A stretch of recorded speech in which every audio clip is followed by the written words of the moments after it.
नमस्कार, हेलो, जय हिंद दोस्तों। क्या चल रहा है? What's happening? तो दोस्तों, it's been a while since I narrated any incident from my time in the US, college के दिनों से।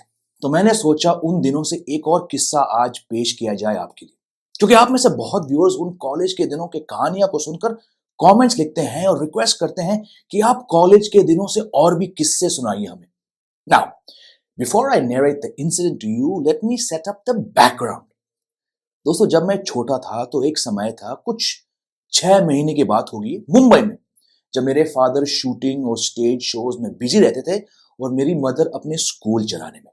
तो इस बीच मुझे मेड और हमारे मसूरी से आए खानसामा के साथ घर पे छोड़ा गया था during the days for a few hours. और उस बीच वो खानसामा कुंदन जी मुझे 6 महीने तक सिर्फ चावल और अचार खिलाते थे, क्योंकि मैं और कुछ लेता ही नहीं था। True story. मदर स्कूल में थी और कुंदन के कोशिशों के बावजूद मैं चावल और अचार से आगे कुछ नहीं देखता था। मेरी मदर कहती है कि एक बार वो घर आई और मैं अचार और चावल खा रहा था। आंखों में से आंसू आ रहे थे, मगर मैं उस खाने को बहुत बहुत एंजॉय कर रहा था। ये हालत थी मेरी उस समय। और तब से दोस्तों, मुझे स्पाइसी खाना पसंद है and I think I have a pretty high tolerance for such spicy food. तो अब आते हैं कहानी पर। ये किस्सा साल 2003 से है, जब मैं कॉलेज के आखिरी साल में था। This was in a small town in the state of Ohio called Wooster. हमारे कॉलेज में उन दिनों लगभग 2000 स्टूडेंट्स थे, जिनमें से इंटरनेशनल स्टूडेंट बॉडी काफी बड़ी थी। आई थिंक उस टाइम तकरीबन 45-50 स्टूडेंट्स मिलकर इंडिया, पाकिस्तान, नेपाल, बांग्लादेश और श्रीलंका से थे। तो एज यू कैन इमेजिन, कभी कभार हम देसी स्टूडेंट्स को इंडियन फूड खाने का बड़ा मूड होता था, परंतु वुस्टर में कोई इंडियन रेस्टोरेंट नहीं था। The closest one at that time was in Akron, Ohio, कुछ 35 मील दूर, शायद 45 मिनट का ड्राइव पर। मेरे पास गाड़ी थी और एक दोस्त के पास भी, तो हम एक शाम को कुछ 10-11 लोग उन दो गाड़ियों में बैठकर एक्रन के लिए निकल पड़े। जब हम उस इंडियन रेस्टोरेंट पहुंचे तो मेन्यू देखा और एक एक करके सब अपने पसंद के ऑर्डर देने लगे। अब ये बात ध्यान में रखिए दोस्तों कि हम 10-11 जन में से सिर्फ मैं गोरा था। बाकी इंडियंस थे, 2 पाकिस्तानी, एक बांग्लादेशी और एक Nepali, if I remember correctly. तो वैसे ही उस रेस्टोरेंट के वेटर्स मुझे देखकर शायद ये सोच रहे होंगे कि बेचारा गोरा इन देशों के बीच कहां से आ गया, शायद ये लोग इसे पहली बार इंडियन खाना खिलाने आए, या जो भी हो।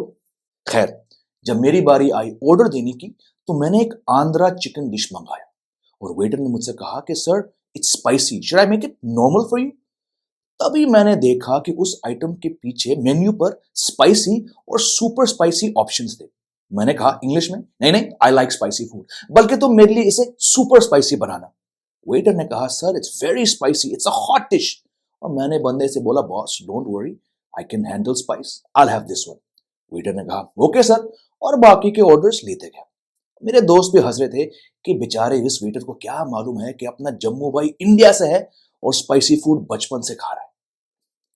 खैर, ऑर्डर आया और मैंने उस चिकन करी को दबाना शुरू किया, और बाय गॉड दोस्तों, उस डिश में इतनी मिर्ची थी कि मेरी हालत टाइट हो गई। इतना मसाला खाना, इतना स्पाइसी फूड मैंने कभी नहीं खाया था। धमाका। और यहां मुझे लग रहा था कि साला अमेरिका में एक इंडियन रेस्टोरेंट का खाना कितना स्पाइसी हो सकता है। हर बाइट के बाद मेरे मुंह में पटाखे फूट रहे थे, माथे से पसीना टपक रहा था, और वो वेटर मुझे ऐसा देख रहा था कि हाँ जी, लग गई ना अच्छी खासी मिर्ची। मगर दोस्तों, ये मैं कैसे दिखा सकता उस बंदे को कि मुझ पे उस मिर्ची का असर पड़ गया, वो भी भयंकर। तो मैं खाता गया किसी भी तरह, और बीच में पानी का एक आध घूंट पीता रहा। मेरे दोस्तों को अब तक मालूम पड़ गया था कि जम्मू की हालत खराब है, और वो हंस रहे थे। बीच में मैंने एक दोस्त की बीर भी गटक ली to try and quell the burning sensation inside me, पर उससे दोस्तों कुछ नहीं हुआ। एक नजर मेरी पानी के ग्लास पे थी, दूसरी उस वेटर पर। काफी एम्बेरसिंग हो गया, मगर मैंने एक दोस्त की मदद से वो चिकन करी डिश खत्म की। उसके बाद आइसक्रीम और गुलाब जामुन मंगाए तो थोड़ी राहत मिली। और दोस्तों, किसी तरह मुझे एक्रन से वापस वुस्टर तक गाड़ी चलाने की हिम्मत हुई। और उस बीच मेरे दोस्तों, उन्होंने मेरी बहुत खिंचाई करी कि बॉस, कहाँ गया तेरा वो स्पाइसी खाना वाला एटीट्यूड है? और अगले दिन मेरी जो हालत थी, भाई आप लोग खुद समझो। एंड सिंस देन दोस्तों, जब भी मैंने किसी मेन्यू में extra spicy, super spicy option देखा, तो उसको अवॉइड किया। और आप ये सोचिए कि इंडिया में नहीं, मुझे एक्रन ओहायो के एक इंडियन रेस्टोरेंट में जाकर सबसे खतरनाक स्पाइसी डिश मिला. Quite a story. Has something like this ever happened to you? If so, do share it below and I'll see you soon in another fun video. Goodbye for now.